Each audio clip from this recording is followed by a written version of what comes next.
அன்பான நண்பர்களே, தோழர்களே, இதற்கு மேலும் உங்களை இந்த அரங்கத்தில் அமர வைப்பது என்பது உள்ளபடியே ஒரு தீர்ப்பு எழுதாமல் தண்டனை கொடுப்பது போலத்தான். அதற்கு தயாராக இல்லாமல் குறைந்தபட்சமாக 5 நிமிடங்கள் உணர்வை பகிர்ந்து கொள்கிறேன். முதலில்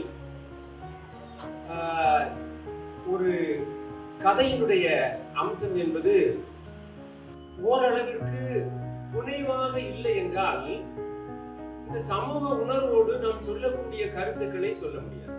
இதுதான் அப்படித்தான் நாம் யோசித்து தான் அப்படி நாம் செய்கிறோம்.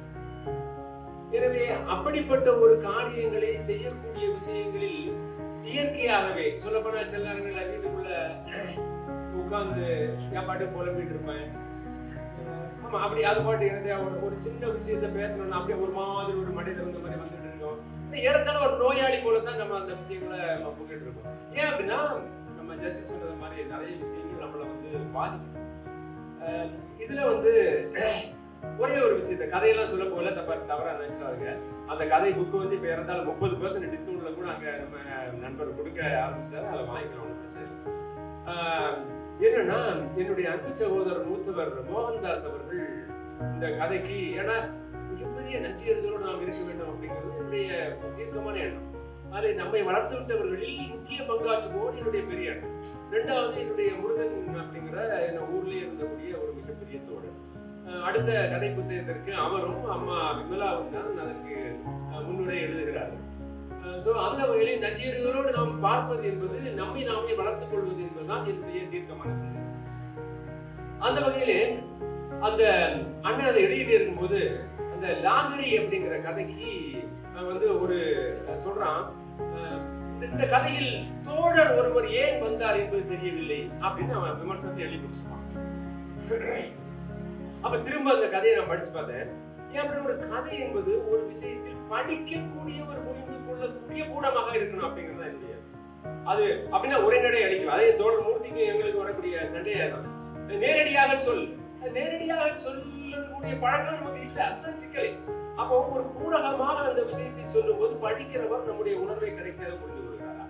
இப்ப லாகரி என்பதுடைய கதை எப்படி உருவானதுன்னா ஒரே ஒரு விஷயம். கங்கா அண்ணன் நம்மகிட்ட பேசும்போது அப்படியே இந்த ஜஸ்டிஸ் எப்படி ஒரு பிரதரா இருந்து நம்மகிட்ட சொல்றாரோ அது மாதிரி அப்படியே கொட்டிக்கிட்டே பேசிக்கிட்டே இருப்பான். 1 மணி நேரம் 2 மணி நேரம் போகும். ஒரு நாள் நைட்டு இந்த மாதிரி பேசிக்கிட்டு இருக்கும்போது அருணாச்சலம் நினைக்கிற மாதிரி இல்ல, அந்த இடதுசாரி சிந்தனைகள் இருக்கு பாத்தியா, அதெல்லாம் ஒரு லாகரி மாதிரி அப்படின்னா அதுக்கப்புறம் உள்ளபடி அவன்கிட்ட பேசுறதுக்கு விருப்பம் இல்லை. அப்படியே பேனாவை எடுத்து கீழே போட்டுக்கிட்டு எப்படா இவன் நிறுத்துவான்னு எனக்கு அப்படியே ஆயிப்போச்சு. ஏன் அப்படின்னா இந்த லாகரி போல அப்படின்னு சொன்னால ஒண்ணு டக்குனு போய் மண்டைக்குள்ள விழுந்துச்சு.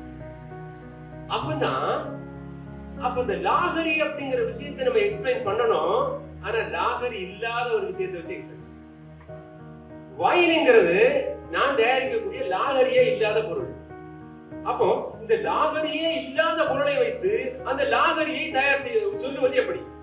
இதைத்தான் கடைசியில் சொல்லிப்போம். அப்ப என் அண்ணன் கேட்பான், அங்கே தோழன் ஒருவன் எப்படி வந்தான்? அப்ப நான் புரிஞ்சுக்கிட்டேன், ஒரு வாசிப்பாளர்களுக்கு இந்த கதையை சொல்லக்கூடிய விஷயம் சரியாக புரியவில்லையோ என்று நான் புரிஞ்சுக்கிட்டேன். அப்ப கடைசி அந்த பாட்டில் உடைச்சு போட்டுட்டு ஒய்ஃபோட சண்டையை போட்டுக்கிட்டு திரும்பவும் அந்த பாட்டில அந்த விளக்குல வச்சு அப்படியே பார்த்துக்கிட்டே இருப்பான். அப்ப பார்த்துக்கிட்டே இருக்கும்போது அந்த சிவப்பு சிந்தனை மேலோங்கியது அப்படின்னு ஒரு வார்த்தை, அந்த ஒரு வார்த்தை மட்டும்தான் எதை சொல்லுகிறேன் அப்படிங்கிற விஷயத்த சொல்லும். அப்போ அதுல அந்த சிவப்பை யோசித்து ஒரு ப்ரோக்ரெசிவ் சிந்தனை, அந்த சிவப்பை யோசித்துக் கொண்டிருக்கிறான் அப்படின்னா இப்ப அதை மாத்திருப்பேன்.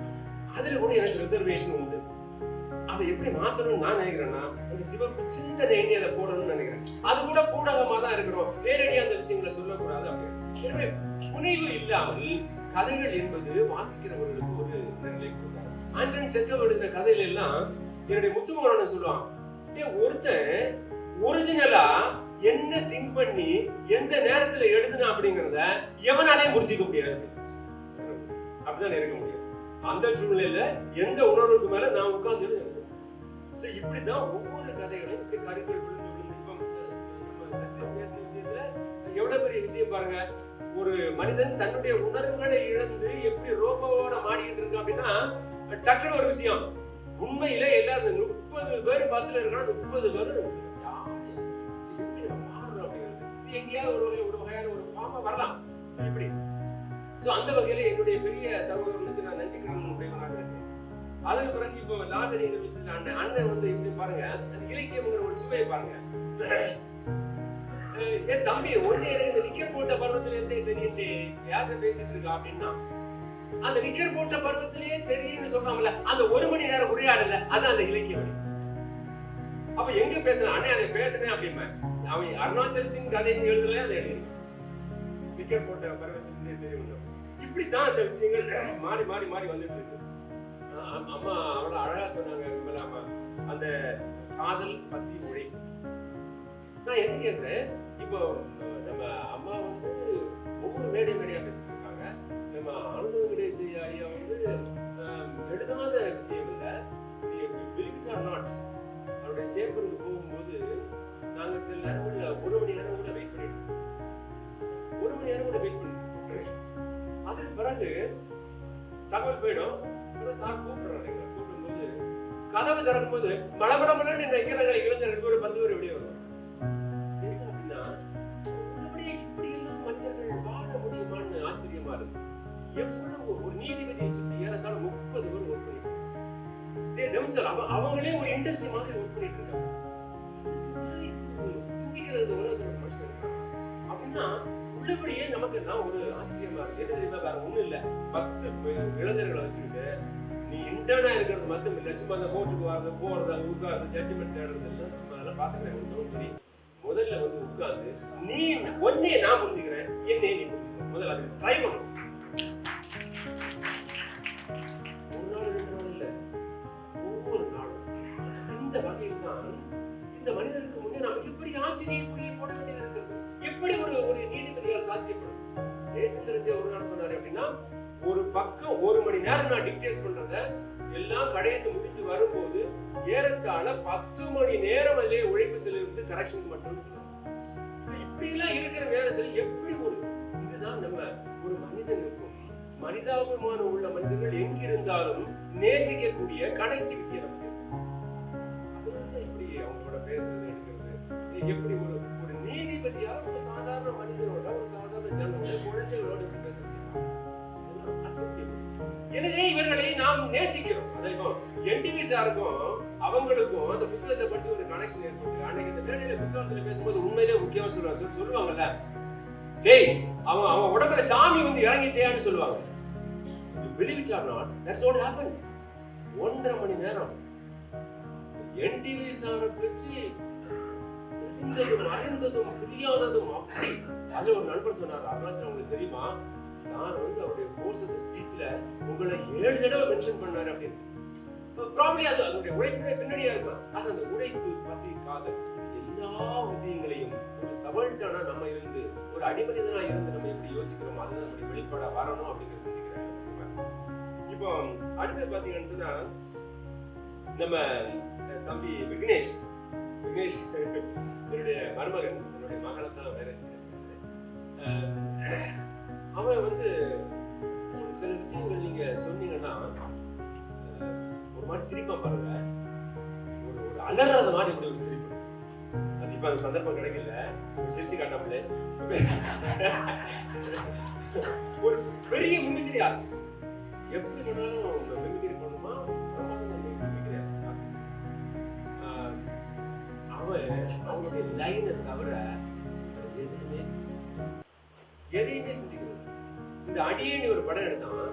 இந்த அடியேங்கிற படம் உண்மையிலே ஒரு 40 வயசுக்கு மேல உள்ள ஆளுக்கு யாருக்க முடியாது. இளைஞர்கள் பாராட்டி கொண்டாடினாங்க. பிறகு ஹாட்ஸ்பாட்னு ஒரு படம் எடுத்தான். அது வந்து உலக விஷயத்துல ஆணுக்கு தாலி கட்டினாங்க. ஆம்பளை தாலி கட்டுறது எப்படி இருக்கும், ஆம்பளை பாத்திரம் கட்டுறது எப்படி இருக்கும், இதை போட்டு இந்த எதிர்நீச்சலை போட்டு மடக்கி உண்மையிலே ஒரு மாதிரி. எதுக்காக இப்ப அவரை அர்ஜென்டா கூப்பிட்டு அப்படின்னா, அந்த மாதிரி சிறுகதை கொஞ்சம் நடிக்கிறதுக்கு பாட்டுறதுக்கு எங்கேயாவது சினிமாவில் ஒரு இடம் கொடுக்க மாட்டாரா? மருமகன் நேரடியா அதெல்லாம் கேட்க முடியாது. அது ஒரு மேடை வழியா இப்படி பெரிய ஆட்களை வச்சு சாட்சியா வச்சு கேட்கலாம் அப்படிங்கிற மாதிரி அந்த விஷயத்துல இதுக்கு பரவாயில்ல, இந்த சாமிக்கு இறக்க வந்தான்னு பார்ப்போம்.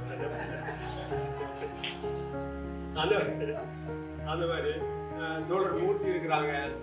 தோழர் மூர்த்தி எல்லாம் வந்து சென்னைக்கு வந்த பிறகு நம்மளை வளர்த்தெடுத்ததெல்லாம் ரொம்ப முக்கியமான பொறுப்பு. அந்த தொழிற்சங்க செய்தியில் எழுதிட ஆரம்பிச்சிடும் அப்படின்னு சொன்னாங்க. அப்புறம் எழுத ஆரம்பிச்சு நிறுத்த முடியாது. அப்புறம் 32 கட்டுரை ஆகி போச்சு. அப்புறம் எப்போ நிறுத்துவான்னு கேட்டு அப்புறம் கஷ்டப்பட்டதை நிறுத்தி அது அந்த மாதிரி. ஸோ இப்படித்தான் ஒவ்வொரு விஷயங்களும் ஏதோ ஒரு விஷயம் உள்ளுக்குள்ள வந்து இயக்கிட்டே இருக்கும். அந்த கவிஞர் காமு உள்ளபடியே ஏற்கனவே சொன்னல, 2வது கிடைக்கிற என்னுடைய டாக்டர்கிட்ட எப்படியாவது என்ன டைம் கிடைச்சாலும் கம்பல் பண்ணி முதல்ல கதையை படிச்சு காட்டிடுவேன். 2வது கவிஞர் காமு அவங்களுக்கு அனுப்பிடுவேன். டைம் கிடைக்கும் உடனே அது மாதிரி விமர்சனம் பண்ணுவாங்க. ஒரு கதையில சொல்லுவாங்க, தப்பி பிழைத்த கதைன்னு ஒரு கதை அடுத்த இதுல வருது. அந்த கதையில ஒரு ட்ரெயின்ல உட்காந்து அவன் வந்து தாயை திட்டிட்டு வந்து தேர்ட் பார்ட்டிக்கு சகிக்க முடியாம அவனை வந்து படார்னு அடிச்ச ரத்தம் கொட்டி வச்சிருவான். அவனை தாயை திட்டுறவன் மகன். அப்போ அந்த தாயினுடைய உடம்பு முழுக்க அப்படியே செதறி வந்து அடிச்சுக்கிட்டே இருக்கும்போது இவன் என்ன பண்ணுவான், உடனே வந்து போலீஸ் எல்லாம் வந்துடுவாங்க, அரெஸ்ட் பண்ணுங்க அப்படின்னு அந்த கதை முடியும். அப்போ அவன் சொல்லுவாரு, அந்த அரெஸ்ட் பண்றங்கிற விஷயம் வேணுமா, அந்த தாயை கட்டிப்பிடிச்சு அந்த ரத்தத்தோட கட்டி பிடிச்சான். அப்ப இவருக்கு அந்த தப்புன கதை கிடைச்சிச்சு. அதான் கரு அப்படி ரத்தத்தோட கட்டி பிடிச்சான் அப்படி முடிக்கலாம்ல. சரி, அப்போ அந்த முடிவு வந்து அதுவும் ஒரு இலக்கிய சுவையோட இருந்தா இன்னும் எக்ஸலண்டா இருக்குல்ல. அப்படி விமர்சனங்களை அவங்க சொல்லக்கூடிய விமர்சனங்களை அதை ஏத்துக்கிட்டு நம்ம வந்து பண்ணிருக்கோம். அம்மா விமலா அம்மா ஒரு நேரம் வாங்க ஏதோ அருணாச்சலம் அப்படின்னு சொன்னா அப்படி அவங்களுக்கு ஒரு சகோதரனா ஒரு பாசம், ஏதோ சமூகத்தை பற்றி சிந்திக்கிறான், ஏதோ சிந்திச்சு வளர்ந்துட்டு போட்டு அப்படிங்கிறது. ஸோ அப்படிதான் நம்ம வந்து அதை பார்க்கணும். ஸோ இப்படி ஒவ்வொரு ஆளையும் பற்றி பேசுறதுக்கு அதுக்கு 1 மணி நேரம் அப்படி என்னுடைய மேல அக்கறை வச்சிருக்காங்க. ஸோ இதுக்கான ஒரு ஜஸ்டிஃபிகேஷனை கொடுப்பதுதான் என்னுடைய சமூக கடமையா நினைக்கிறேன். ஸோ அந்த விஷயத்தை தொடர்ந்து உங்களுடைய ஆதரவால நான் கண்டிப்பா செய்வேங்கிற உறுதியை ஏற்று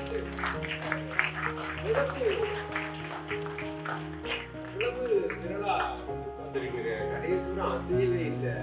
இப்படி ஒரு வெள்ளிக்கிழமையெல்லாம் சார் சொன்ன மாதிரி சாத்தியப்படுமா அப்படிங்கிற விஷயங்கள் டைஜஸ்ட் பண்ணியே பார்க்க முடியல. என்டிவி சார் புத்தகத்தை 3 வருஷமா அலைஞ்சு எம்பிரிக்கல் ஸ்டடி நடத்தி ஒரு 400 பக்கத்தை எழுதி முடிச்சு அதனுடைய பாராட்டு விழா நடக்கும்போது சோவியத் கல்ச்சர் நடந்தது.